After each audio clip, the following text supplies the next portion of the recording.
Hello, good morning student. आइए आज हम स्टार्ट करेंगे ऊंचाई एवं दूरी, हाइट एंड डिस्टेंस। देखिए हमारी एक कोण और एक भुजा ज्ञात है, तो हम मतलब इसकी भुजाएं ज्ञात कर सकते हैं, और अगर दो भुजाएं ज्ञात हैं तो हम इसका कोण निकाल सकते हैं आसानी से। अब बात आती है कि इसका यूज कहाँ पे है। जब भी हम कोई चैप्टर पढ़ते हैं तो हमारे दिमाग में आता है सबसे पहले कि ये क्यों पढ़ाया जा रहा है, तो इसका यूज हमारे लिए जानना बहुत जरूरी है। तो इसका यूज क्या है, जैसे मान लीजिए कोई एक ऊंचाई है, कोई एक ऊंचाई का पेड़ है या कोई पोल है या फिर कोई दीवार है। मान लीजिए ये एक हमारा वृक्ष खड़ा है, पेड़ है जिसकी ऊंचाई हमारे लिए मालूम नहीं है और इसकी ऊंचाई बहुत अधिक है। इसके हम ऊपर चढ़कर इसकी ऊंचाई के लिए नहीं नाप सकते हैं, तो हम क्या करते हैं, हमारे पास एक तरीका होता है। क्या तरीका है कि ये हमारा वृक्ष है और इसकी कुछ दूरी पर हम यहाँ पर खड़े होकर इसके बिल्कुल लास्ट पॉइंट को देखते हैं। जब हम लास्ट पॉइंट के लिए देखेंगे तो इसके आधार और इसकी ऊंचाई के बीच में एक हमारा कोण बनेगा। ये मान लिया हमने थीटा है।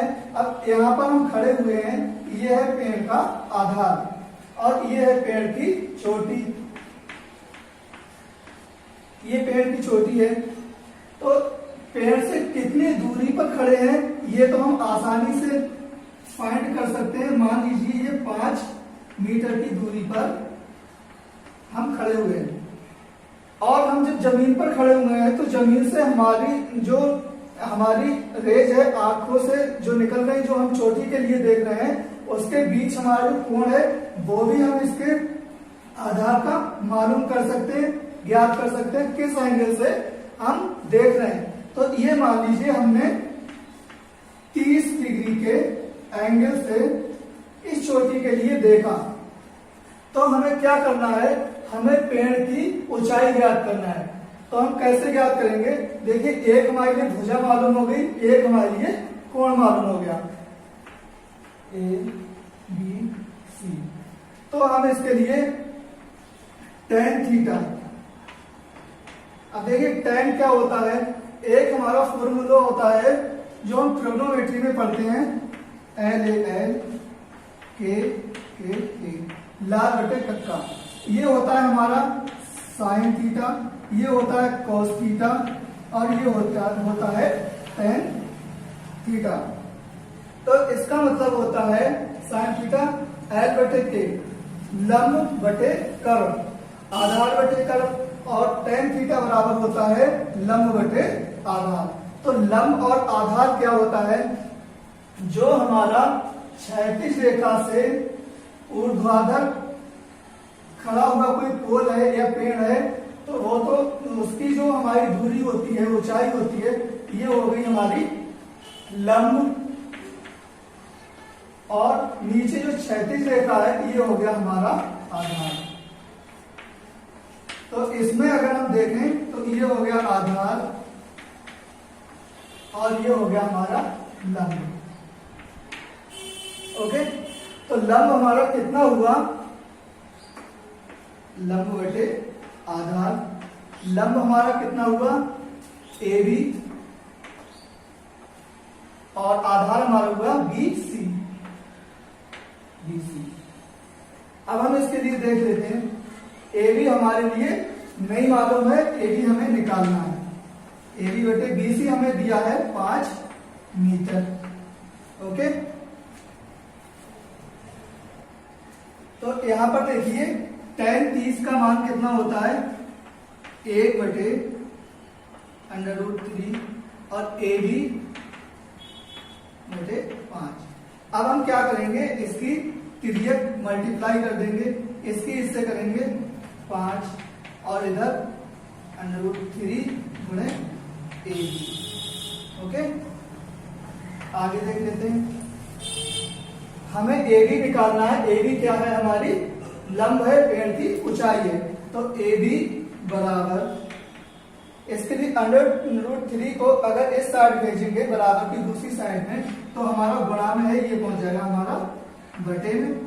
तो ये हमारा क्या आया, ए बी की ऊंचाई आ गई। अब ये ऊंचाई है हमारी 5/√3। इसके लिए हम बटे में √3 कम रखते हैं, क्योंकि जब हम काटते हैं उसके लिए तो प्रॉब्लम आती है। तो हम क्या करेंगे, √3 से ऊपर नीचे गुणा कर ली, और इधर हो गया 5/√3 और √3 कितना होगा 3 मीटर। तो ये हमारी क्या आ गई, ऊंचाई आ गई, पेड़ की ऊंचाई। तो इस तरह से हम ऊंचाई मालूम कर लेते हैं। ओके, अगर हमें ऊंचाई मालूम है तो हम उसका आधार अगर हमें निकालना है कि हम पेड़ की जड़ से कितनी दूरी पर खड़े हैं, तो हम आधार आसानी से इसी सूत्र के सहायता से निकाल सकते हैं। तो हमारा पहला पॉइंट है, एक कोण तथा एक भुजा ज्ञात हो। अगर हमारे लिए किसी त्रिभुज का एक कोण और एक भुजा अगर मालूम है, तो हम उसकी दूसरी भुजा लंब या आधार या कर्ण भी निकाल सकते हैं। फिर दूसरी कंडीशन है, दो भुजाएं ज्ञात हों। अगर हमारे लिए कोई दो भुजाएं ज्ञात हो, मान लीजिए हमारे लिए कोण पता नहीं है कि हम किस एंगल से देख रहे हैं ऊपर की तरफ, तो हमारे लिए कोई दो भुजाएं मालूम हो। सपोज मान लीजिए हमारे लिए कर्ण और लंब मालूम है, दो भुजाएं दे रखी हैं, एक भुजा ये दे रखी है और ये भुजा ये दे रखी है। तो हमारा कर्ण और लंब वाला कैसे हम निकालेंगे, साइन थीटा हमारा होता है लंब बटे कर्ण, तो हम साइन थीटा का यूज करेंगे। अगर हमारे लिए आधार और कर्ण मालूम है, तो हम क्या करेंगे, कॉस थीटा इक्वल टू क्या होता है हमारा, कॉस थीटा इक्वल टू होता है हमारा आधार बटे कर्ण।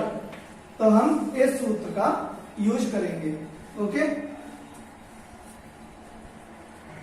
अब थर्ड पॉइंट हमारा आता है उन्नयन कोण या उन्नत कोण। उन्नयन कोण होगा या फिर हमारा उन्नत कोण होगा, दोनों एक ही बात है।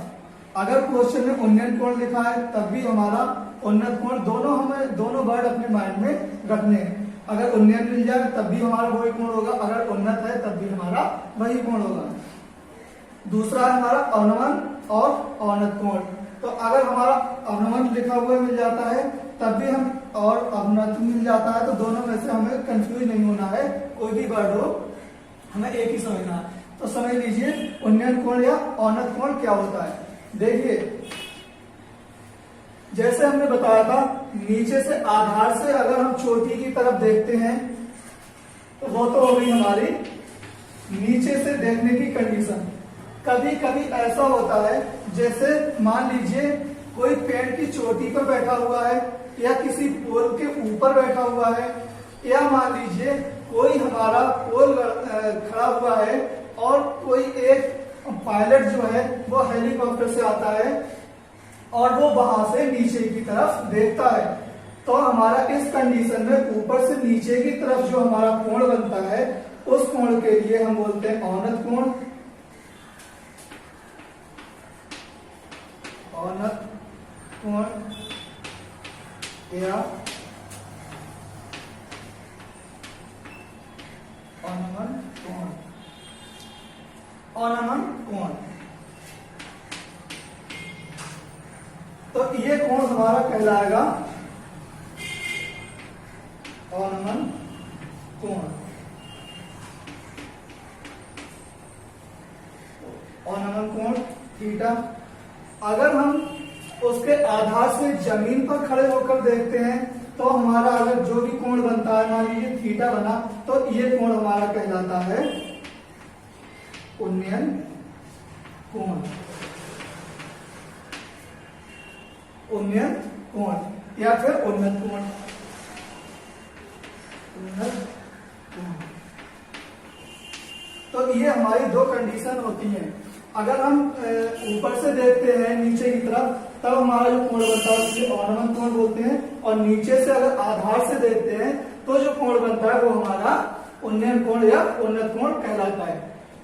अब देखिए दोनों में से अगर हमारा एक कोण कोई हमें मालूम है तो दूसरा कोण भी उसी के इक्वल यानी कि उसी के बराबर होगा। मान लीजिए अगर ऊपर से कोई देखता है नीचे की तरफ तो हमारा जो कोण बना वो हमारा अवनमन कोण हो गया। अब अवनमन कोण किस कंडीशन में बना हमारा, ऊपर से ये हमारी क्षैतिज रेखा है ऊपर, अगर हम ये देख रहे हैं नीचे की तरफ तब हमारा ये क्या कोण बना जो वो हमारा अवनमन कोण हुआ। अब हम इसी के जो जेड पर बनते हैं, हमने त्रिभुज की जो प्रॉपर्टी पढ़ी थी, रूल पढ़े थे, उसमें क्या था कि जो जेड पर कोण बनते हैं ये हमारे कोण बराबर होते हैं, तो इस कोण के बराबर ये कोण होगा। अगर हमारा ये कोण 60 बनता है तो हमारा ये कोण भी 60 ही होगा। तो अगर हमें कैलकुलेशन करनी है tan थीटा का मान अगर हम लगाते हैं तो हम इसके लिए भी 60 के बराबर मानेंगे, और हम जैसे अभी हमने करके दिखाया था उसी तरह हम जैसे 30 डिग्री रखा था मैंने थीटा की वैल्यू, और यहाँ पर हमारा अगर 60 बन रहा है तो हम वहां पर 60 रख सकते हैं थीटा की वैल्यू। तो इस कोण के बराबर ये कोण होता है, हमारा अवनमन कोण के बराबर उन्नयन कोण होता है। ओके, चलिए एक हम छोटा सा क्वेश्चन देखते हैं, इससे समझते हैं। देखिए क्वेश्चन है हमारा 20 मीटर दूर भूमि पर एक बिंदु से मीनार की चोटी का उन्नयन कोण 30 डिग्री है, तो मीनार की ऊंचाई क्या होगी। हमें मीनार की ऊंचाई याद करना। कोई मीनार है खड़ी हुई, मीनार तो ऊर्ध्वाधर होती है हमारी सीधी, मीनार कोई है खड़ी हुई, मान लीजिए ये हमारी मीनार है खड़ी हुई,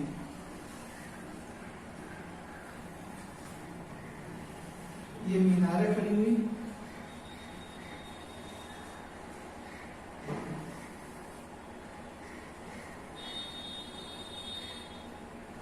चला 20 मीटर दूर भूमि पर एक बिंदु से मीनार की चोटी, ये मीनार की हमारी चोटी होगी, और ये हमारा 20 मीटर दूर एक कोई बिंदु है, तो यहां से यहां तक की दूरी हमें मालूम है कितना है 20 मीटर। 20 मीटर दूर कोई बिंदु से मीनार की चोटी का उन्नयन कोण, अगर हम यहां से देख रहे हैं तो हमारा ये कोण उन्नयन कोण अब कौन सा होगा, हमें यही याद करना उन्नयन कोण कौन सा होगा। उन्नयन कोण ये होगा या ये होगा, ये तो हमारा ऊपर से देखते हैं वो होता है हमारा अवनमन कोण, और नीचे से जो देखते हैं वो होता है उन्नयन कोण। तो हमारा कोण कौन सा होगा, ये वाला होगा, ये हमारा होगा 30 डिग्री। 30 डिग्री के कोण से हम इसके लिए देख रहे हैं। तो हमें मीनार की ऊंचाई याद करना। मीनार की ऊंचाई कौन सी होगी, एडी, ये वाली हमारी मीनार की ऊंचाई होगी। ऊंचाई हमारी ए से और बी तक ऊंचाई होगी। तो हम इसमें मीनार की ऊंचाई हमें निकालना है। पहले चलिए स्टार्ट करते हैं आंसर। क्या क्या दे रखा है हमारे लिए, बीसी 20 मीटर और कोण थीटा इक्वल टू। अब हम इसमें tan थीटा इक्वल टू हमारा क्या होता है, एडी लंब बटे आधार। तो लंब हमारा क्या होगा एबी और आधार हुआ हमारा बीसी। थीटा हमारा कितना दे रखा, 30 डिग्री, तो tan 30 और एबी हमें निकालना है। एबी हमारी क्या है, मीनार की ऊंचाई, और बीसी कितना दे रखा है 20 मीटर। 35 1/3 एबी निकालना है और 20। अब देखिए इसकी पीरियड गुणा कर देते हैं। तो इसकी गुणा करेंगे √3 गुणे एबी बराबर 20 से कम 20। AB हमें निकालना है, तो हम AB एक तरफ रहने देंगे और जो हमारा √3 है वो हम बराबर के दूसरी तरफ ले जाएंगे। तो इधर देखिए हमारा गुणा में है, अगर हम दूसरी तरफ ले जाएंगे तो हमारा ये किसमें पहुंच जाएगा, भाग में पहुंच जाएगा, बटे में पहुंच जाएगा। तो AB बराबर ये हमारा क्या आया,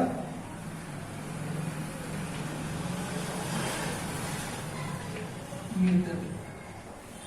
तो AB की अब हमने ऊंचाई निकाल ली। AB की ऊंचाई हमारी कितनी आई, 20√3। ये ऊंचाई आ गई हमारी 20/√3 मीटर। तो इस तरह से हम किसी भी मीनार की हमने ऊंचाई ज्ञात कर ली। इस मीनार पे हमें चढ़ने की कोई जरूरत नहीं हुई। हमने नीचे एक अपने क्षैतिज रेखा पर ही एक हमारा बिंदु दिया हुआ था, उससे हमारा जो कोण बन रहा था वो हमने निकाल लिया, और हमने क्षैतिज रेखा पर जो दूरी थी हमारी मीनार के आधार से वो हमें पता थी, और हमने मीनार की ऊंचाई जो थी वो हमने आसानी से निकाल ली। तो बच्चों इस तरह से हम इसका जो इसकी ऊंचाई होती है, चाहे वो पेड़ हुआ, चाहे हमारा पोल हुआ, या फिर मीनार हुई, कोई भी चीज हुई, उसकी ऊंचाई हम निकाल लेते हैं। अगर हमें आधार निकालना होता है तो हमारे लिए उसकी ऊंचाई दी हुई होगी और आधार हम निकाल लेंगे, एक कोण हमारे लिए दिया होगा। ओके, तो इस वीडियो में केवल इतना ही। आगे जो भी है इस पे डिपेंड क्वेश्चन है वो हम अगली वीडियो में आपके लिए बताएंगे।